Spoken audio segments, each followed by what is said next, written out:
Hi Lisa, thanks for coming along today. As your new supervisor, I just wanted to catch up with everybody to do their PRPD so I get to know everybody. I haven't been in the job very long, so I have come from another university, so I really wanted to get to know everybody sooner rather than later so we can just decide where we go in the future and what we need to focus on in the future from here on. So I just want to talk to you today about a couple of things that goes in our PRPD about your performance.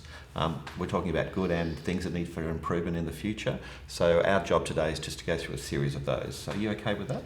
Yeah, haven't got much time, Bill. Got a lot of marking on. You know what it's like this time of year. Sure, I know. So. I totally understand. Well, we have allocated an hour for today's performance review. Yep. So that's traditionally what I normally like to do with staff, just to get to know them and just make sure that we've got some sort of relationship starting off.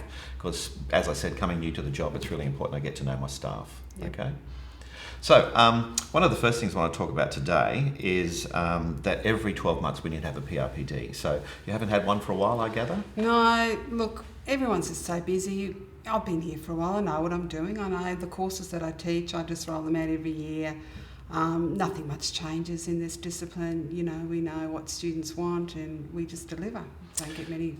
Okay, but have you had any professional development opportunities given to you lately? Or Look, I think I'm pretty right. Thanks, Bill. I'm pretty across things. And honestly, it's hard to find time to do anything like that. And, so they're the sorts of things we need to discuss today. Is your workload, to see if that's excessive so that we can make sure that we can make adjustments for that, to make sure that it does make a balanced workload for you, because you're a teaching scholar. Yeah. So you're looking at a 25 to a 28 EFSL load.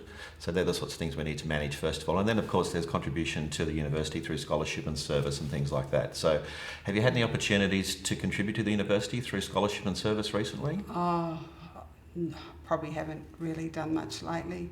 Just focus on the students, really. Right, okay. Yeah. So I can see you're very student focused, and I can see you've got a fairly, reasonably sized teaching load. In relation to your teaching load, there's been a bit of concern that some of the feedback that you've had from some of your courses hasn't been particularly positive.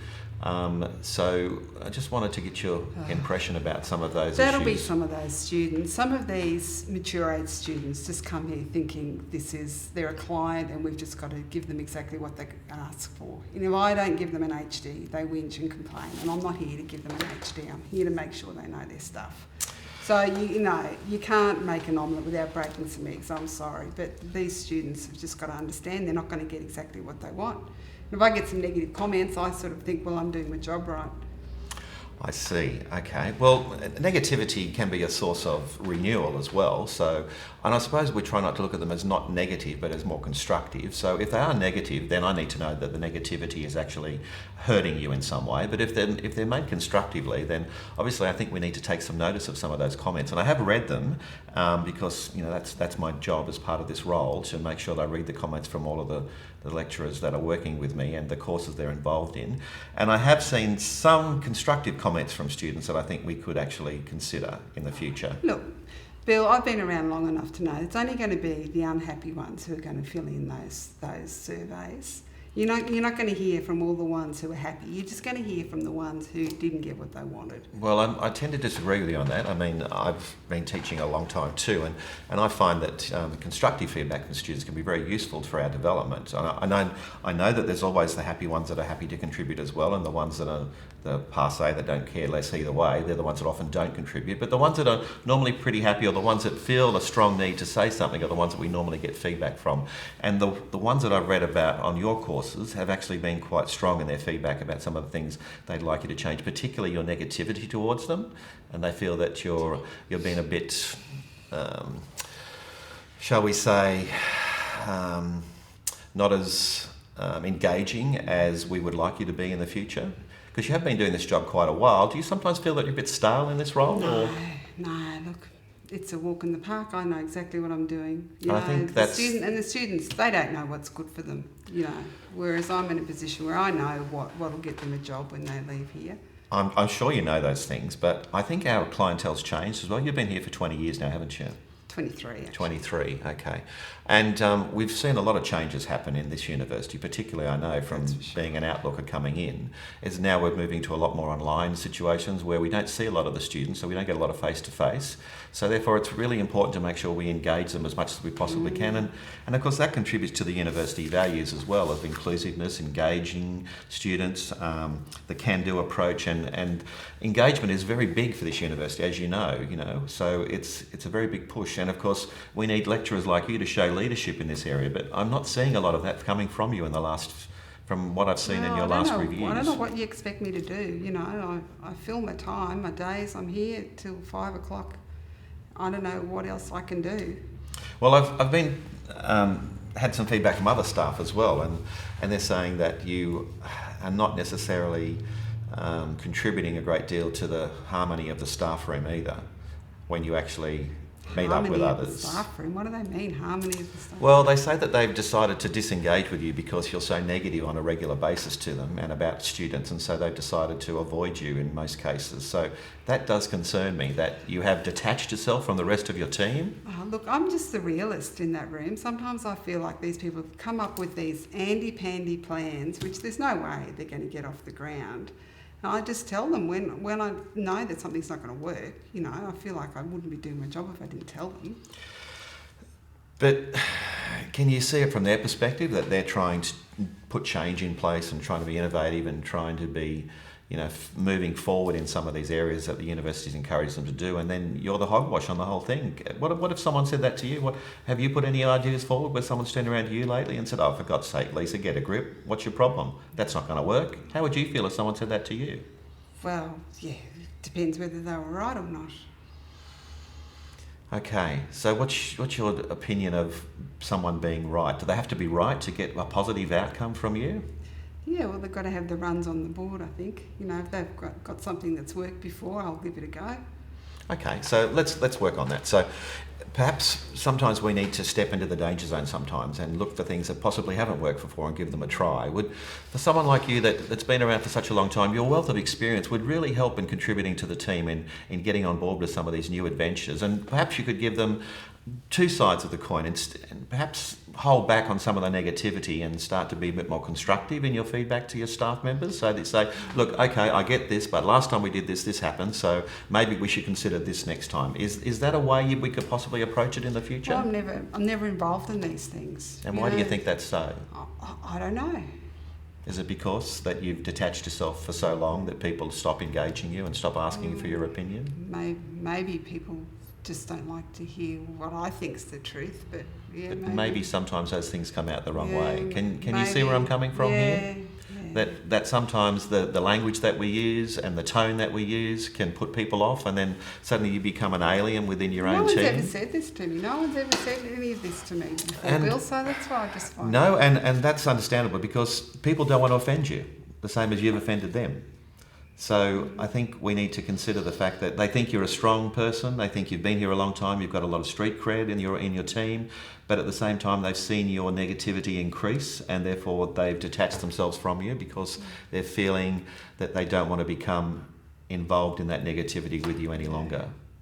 Yeah, well, maybe there's some people that I've probably blown off that I shouldn't have. Yeah.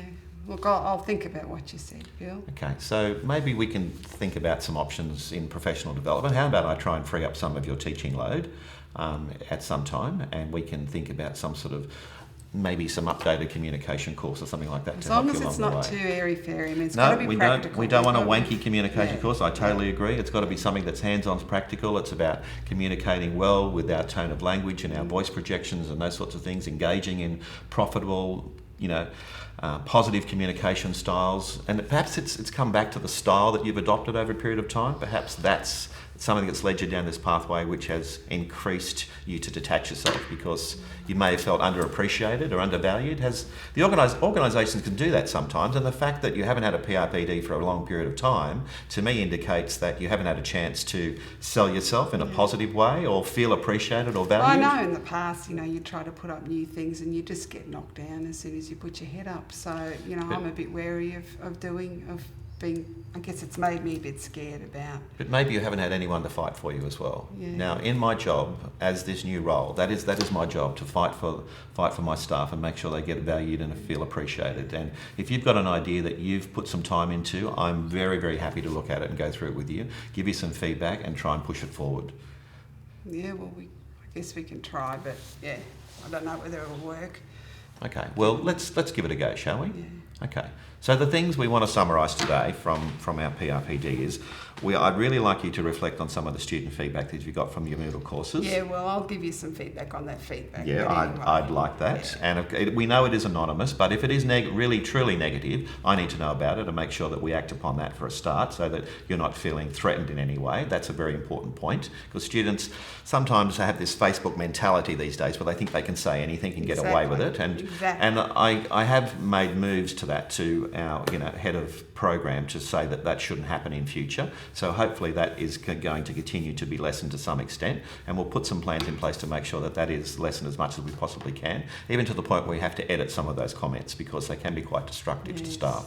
So they're the sorts of things I want to work on you with. But I'd like you to take on board some of the constructive stuff that the people have put forward there for you, because some of the stuff that I have read is actually quite constructive. And I think if we haven't had a chance to revamp... You never hear about that. All you do is get whacked around the head. That's true. But we haven't had a chance to maybe revamp the course and think about a few different ideas now, maybe use a bit of new technology coming online and that sort of stuff. And I think maybe that's where we can get some training in there as well. I don't know how we're supposed to know how to do that. I know, I agree. It gets dumped on you, I know, and changes happen, and then suddenly we're just supposed to absorb them and make sure that we know what happens. But that's not going to happen under my watch. I'm going to make sure the training happens for you and for the rest of the team so that you're well aware of what needs to happen, when it needs to happen, in a timely fashion. Anyway. It's not about the money, it's about making sure we've got a quality staff outcome. Let me source the money, that's my problem, okay? But your situation here is to make sure that we try and get you feeling a bit more positive about your job, try and making sure that we recognise some of the comments that students have given to us, trying to make sure that we take some of those on board, reconstruct the Moodle sites and things like that, so make them more engaging. And I'm going to put you in contact with someone from the Office of Teaching and Learning as well, because they've got some really good qualified people over there that can just give you some tweaks and changes to make sure that the Moodle site is looking a bit more fresher and a bit more engaging for the students. Yeah, well, if I've got time, I'll make sure that you have time. Okay, I'll reflect on your schedule and we'll make sure that you have time. Speaking of time, one of the things that we haven't addressed is your often failure to be on campus on a regular basis. We don't have to be on campus all the time. As an academic? No, as an academic, I totally understand that. I know you have research to do as a teaching scholar. You still have a research outcome that you're actually committed to, and I understand that. The only trouble is that when people go looking for you, there's nothing on your door. No one knows where you are. The lights are out, nobody's home. I am. People know. Well, I'd like to consider to put something on your door in the future to say when students, like a schedule when students can actually make a time to meet with you. So like a meeting day or a half a day every now and then, like a Tuesday afternoon or a Thursday afternoon or something like that.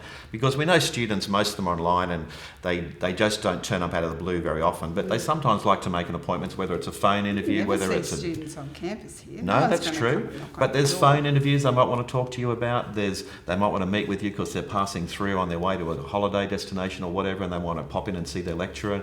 So if they know that there's times available, you can put them on your Moodle site as well, that you're available for meetings on certain times. That's an option for you to consider. It's not a necessity, but I also need you to make sure that if you are off campus, I need you to be contactable. So we either need your phone diverted to your home line or your mobile, or we need Can you divert your phone? Yes, you can divert your phone. Yes, you can press call forward. And the other thing I need you to consider is make sure that if you are off campus that you need to be available on email as well. Yeah, unless there is something that you've previously agreed with me that you're available on an OCC or something like that. I don't expect you to put in forms to that extent. So has everyone got to do this? Yes, that's what I prefer. I just need to know where everybody is so that I can contact them. If they're unavailable or they're sick, I need to know from workplace health and safety perspective in most situations to let me know where people are so that I know. I don't have a problem with you not coming into the office 5 days a week, but I'd just like to know where you are so I can contact you if there's an emergency. As long as everyone's doing the same thing. Everybody's doing. I'm having the same conversation with everybody, so we're getting a consistent message across the board. Okay? Right. And if you've got issues at home and you need to work from home for a variety of situations, sickness, family, kids issues, those sorts of things, just let me know. I'm more than happy to let that occur. Yeah. Okay? So we are a family-friendly organisation and we want to encourage that. So we just want to make sure that I can find you when I need you and I know if I can contact you when something is on the agenda that I need to bring you in for. Okay? All right. Yeah, well, I've never had this sort of conversation with my supervisor before, so I don't know how it's all going to go, but...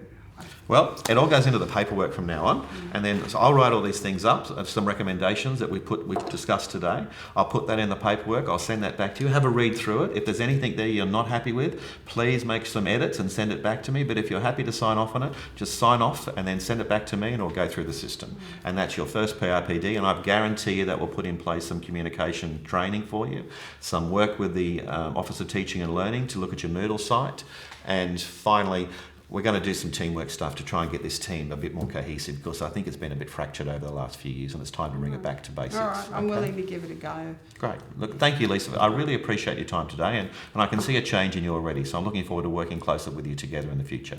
Thanks, Bill. See you soon. Thank you. Thanks.